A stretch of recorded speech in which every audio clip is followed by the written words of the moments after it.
மக்களே, இது Wednesday morning routine தான் நான் அவங்க கூட ஷேர் பண்ணியிருக்கேன். ஒரு ஃப்ரெண்டு வந்து கமெண்டில் எனக்கு சொரக்காய் பொரியல் செஞ்சு காட்டுங்கன்னு சொன்னாங்க. ஸோ இந்த விலாகாவே நான் போட்டுட்டேன். சுண்டல் ஸ்நாக்ஸுக்கு காரக்குழம்பு, கத்திரிக்காய் வாழைக்காய் போட்டு காரக்குழம்பு, லைட்டாக பூண்டு நசுக்கி போட்டோம்னா ஃபைனலி செம்ம வாசமாக இருக்கும். ஸோ பூண்டையும் நசுக்கி போட்டாச்சு. சைடில் வந்து சொரக்காவை வந்து பீல் பண்ணிக்கிட்டேன். நான் எடுத்துருக்கிறது நாட்டு சொரக்காய் சின்னது.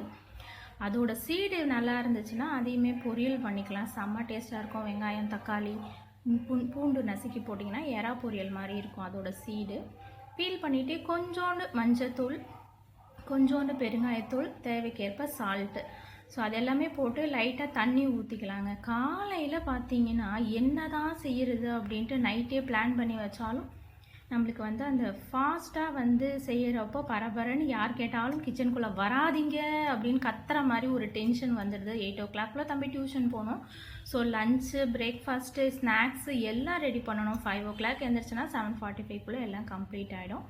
தேவைக்கேற்ப தண்ணி விட்டுக்கலாம், ஏன்னா சொரக்காய் கொஞ்சம் தண்ணி விடும். அதுக்கு போகிற இன்க்ரீடியன்ஸ் பார்த்திங்கன்னா பொடி பண்ணி மல்லாட்டை பயிர் கூட கொஞ்சோண்டு காஞ்ச மிளகாய், நீங்கள் சில்லி பவுட்ரு வேணுனாலும் ஆட் பண்ணிக்கலாம். காரத்துக்கு ஏற்ப காஞ்ச மிளகாய் போட்டு கொஞ்சம் கரண்ட்டு அடித்து வச்சுக்கோங்க. இதில் வந்து வெங்காயம் தக்காளி சட்னி தோசைக்கும் ரெடி பண்ணிகிட்டு இருக்கேன்.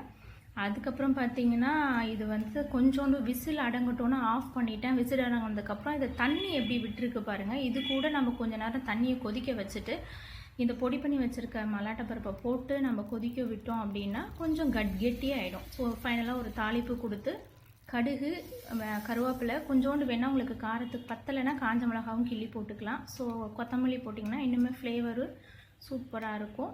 இது இன்னும் சுண்ட வந்து ஆறிடுச்சுன்னா கொஞ்சம் இதுவாக இருக்கும். நாம் அடுக்கலையில் பார்க்காத மாயாஜாலமாக சட்னி தாளிக்கிறப்போ கொஞ்சம் தீஞ்சு அடி பிடிச்ச மாதிரி ஆயிடுச்சு. ஸோ நல்லா தான் இருந்தது. லாஸ்ட்டாக தோசை ஊற்றி தம்பிக்கும் கொடுத்தாச்சுங்க. சைடில் அரிசி உளுந்தும் அரைச்சிக்கிட்டு இருக்கேன். என்ன நம்மளுக்கு கை ஜாலம் பார்த்தீங்களா? என்னென்ன வேலையும் செஞ்சாலும் என்ன வீட்டில் என் ஒய்ஃபு ஹவுஸ் ஒய்ஃபு தான், அம்மா சும்மா வீட்டில் தான் இருக்காங்க, வேலைக்கு போகலங்கிற உலகம்தான் இது. இவ்வளோ வேலை யாரால் செய்ய முடியும்? காலையில் இதை விட வேலை செய்கிறவங்களும் இன்னும் இருக்காங்க.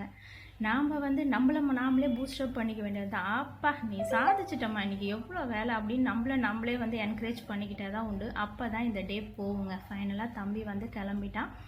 அடுத்தது மேடமை ரெடி பண்ணணும். இதுக்கு நடுவில் அரிசி உளுந்தும் போட்டுக்கிட்டு இருக்கேன். மேடம்க்கு தலைவாரி ஜடை போட்டு எல்லாம் பண்ணி யூனிஃபார்ம் போட்டால் அப்பா வந்து ஃபைனலாக எனக்கு ஊட்டி விடுங்க டைம் ஆயிடுச்சுன்னு சொல்லி சாமி கும்பிட்டுட்டு சாப்பிட்டுட்டு அவங்களும் கிளம்பியாச்சு. 5 to 8 o'clock செம்ம பிஸி. உங்கள் வீட்டில் யார் யாரெல்லாம் என்னென்ன பண்ணுவீங்க? உங்களுக்கு ஹெல்ப் பண்ண யார் இருக்கா? உங்களால் முடிஞ்சதை செய்யுங்க. தேங்க்யூ, பாய்.